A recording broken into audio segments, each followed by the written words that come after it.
KPBS On Demand is supported by the San Diego County Toyota dealers, offering a new 2025 lineup of vehicles at your local Toyota dealer, including a new Tacoma with turbocharged 4-cylinder engines and a hybrid powertrain option. The San Diego County Toyota dealers. We make it easy. Good morning, I'm Debbie Cruz. It's Monday, February 17th. San Diego dropped the race requirement for a program meant to help households of color. More on that next. But first, let's do the headlines.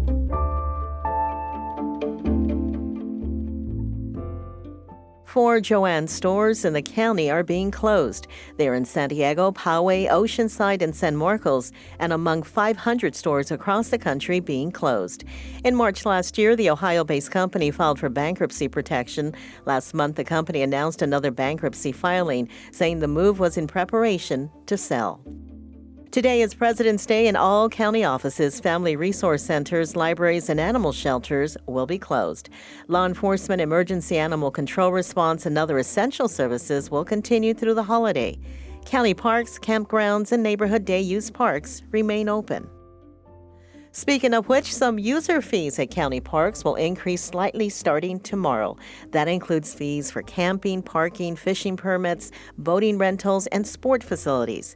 Most of the fee increases are a few dollars. For example, day-use parking will increase from $3 to $5 per day, and an RV partial hookup campsite will increase from $29 to $35. It's been a decade since fees were raised at county parks.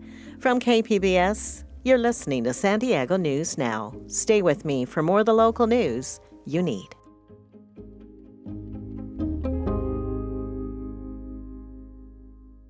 KPBS On Demand is supported by Fleet Science Center's newest exhibit, Survival of the Slowest. See firsthand how nature's smallest, slowest, and weakest creatures can not only survive, but thrive in the wild. Open May 24th through September 1st. Learn more at fleetscience.org.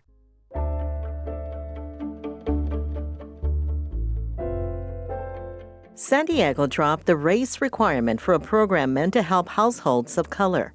Reporter Katie Hyson says a lawsuit claimed it discriminated against white people. Less than a third of Black households in San Diego own a home, compared to more than half of white households. Racist housing and lending practices created that gap. So in 2023, the city of San Diego began offering grants and loans to help households of color buy homes. They called it a first for the San Diego government to have a race-conscious program. When you tout a program on those terms, you're sort of putting a target on your back. That's legal analyst Dan Eaton. He says while the 14th Amendment was created to ensure rights for formerly enslaved African Americans, the plain text says governments can't discriminate based on race. That's the argument the Californians for Equal Rights Foundation, or CFER, used to sue. The city dropped race requirements from the program in November, and CFER dropped the suit. Eaton says with the current Supreme Court, we are going to see more and more of these lawsuits. The San Diego Housing Commission said only that they're glad the suit was dropped. CFER called it a victory for equality. Katie Hyson, KPBS News. Reporter Katie Hyson also has an update for us on the removal of a controversial footnote from City Code. A footnote in city code allows developers to build much more densely, only in the Chollas Valley area, which remains majority Black and Latino and low income. Neighbors discovered the footnote, and the city council voted in January to remove it. But Councilmember Henry Foster III added a second action to the motion to ask city staff to put ending the city's accessory dwelling unit bonus program on a future agenda. Andrea Hateru chairs the Chollas Valley Community Planning Group. It surprised me, surprised probably almost everybody in chambers. And I'm very disappointed, actually, that it was a compound motion because it shifted the focus from the retroactive repeal of footnote 7 to, oh my God, ADUs. Attorneys for the developer SDRE warned the city that they violated state law. Council members can't vote or discuss something that wasn't on the agenda. SDRE is behind some of the city's largest proposed bonus ADU developments. The council then took the second reading of the footnote removal off this week's agenda. Until the removal takes effect, any completed applications from developers can be as dense as the footnote allows. Katie Hyson, KPBS News.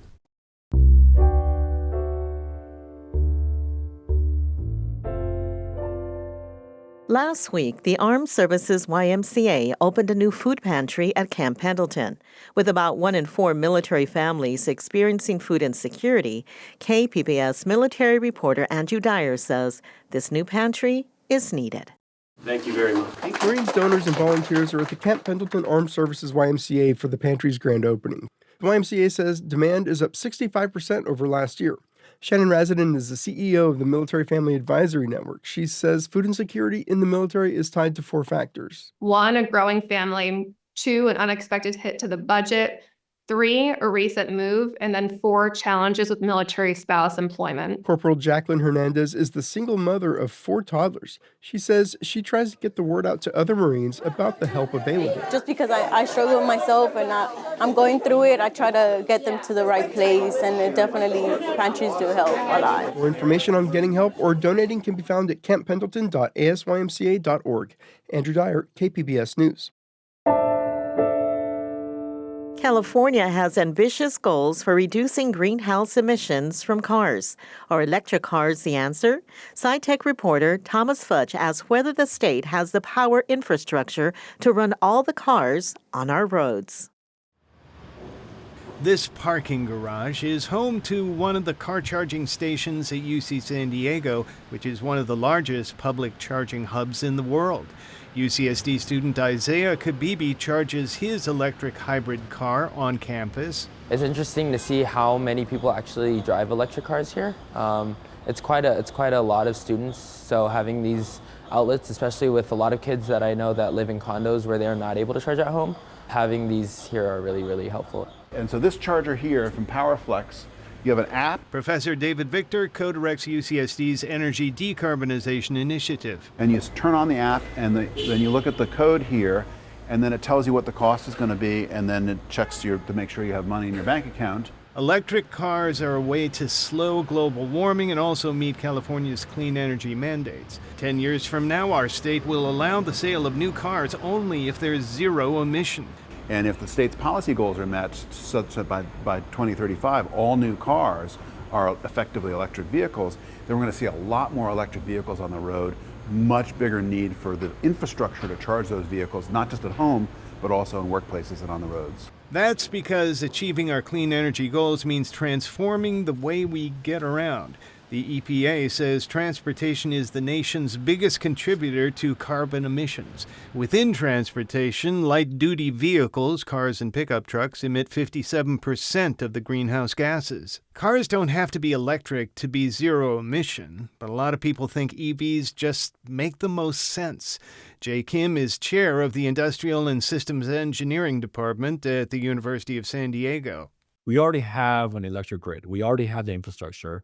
Whereas if you were to do, for example, hydrogen vehicles, you would have to start from scratch, basically, and try to build up that whole infrastructure. So what will a fleet of mostly electric cars do to California's power grid? Well, the California Energy Commission forecasts that in 2035, EVs will represent 20% of the total energy demand that California utilities must provide for. In San Diego, power demand and grid congestion are lowest overnight, and that's why it's cheapest to charge your car overnight.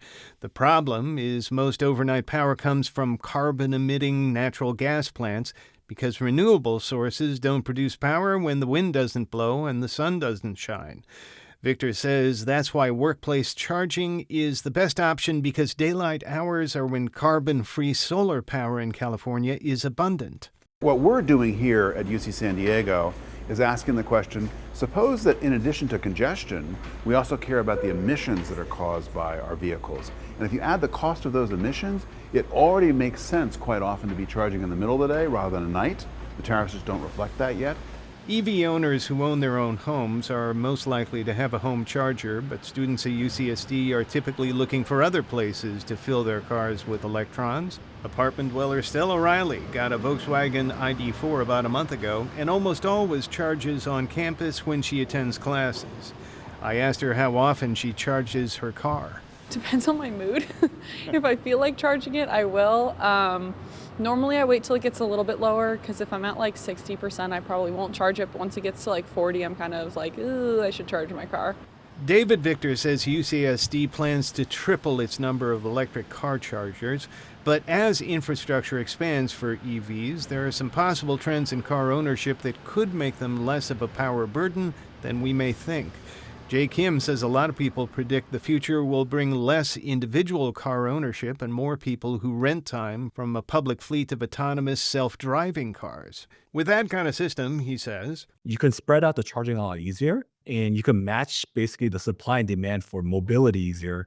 As a result, you could also then match the supply and demand of electricity easier as well. But for now, individual EV owners will have to figure out the best time and place to charge, and some people hope that will be during the day. Thomas Fudge, KPBS News.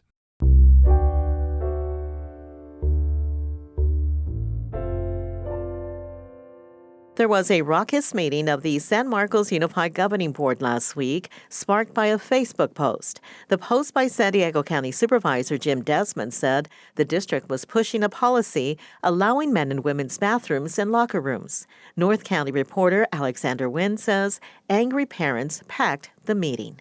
The resolution in question is Board Resolution 38, designating San Marcos Unified Schools as safe places for all.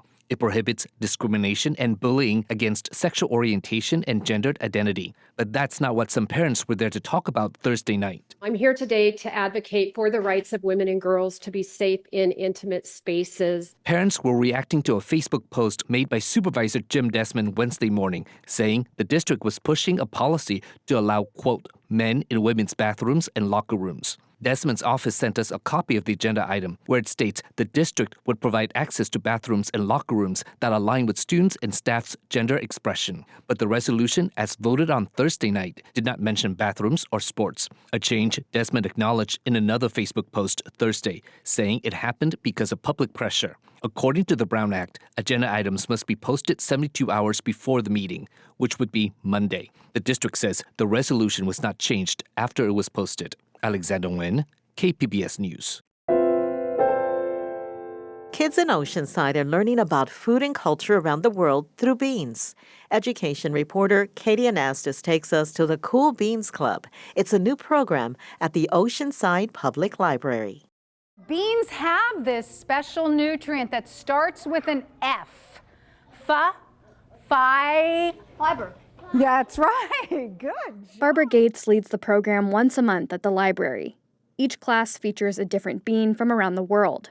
Today, it's soybeans. Kids and caregivers assemble lettuce wraps with mandarin oranges, snap peas, and tofu. 5-year-old Gabrielle Arango thought it was cheese. Yeah, it's tofu. I got confused. Cheese and tofu look the same.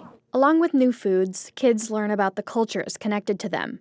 The lesson on China describes Lunar New Year celebrations, the Great Wall, and the national animal, the panda.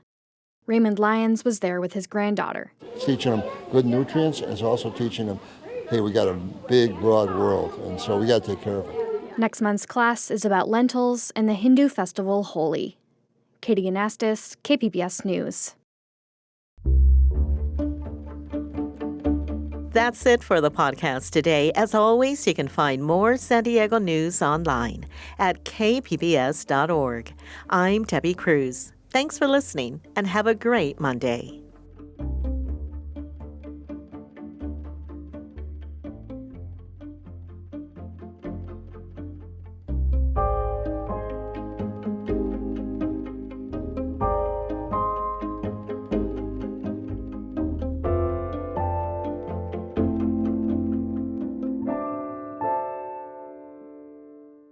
KPBS On Demand is supported by Paint Care, offering households and businesses in California more than 800 leftover paint drop-off sites for recycling.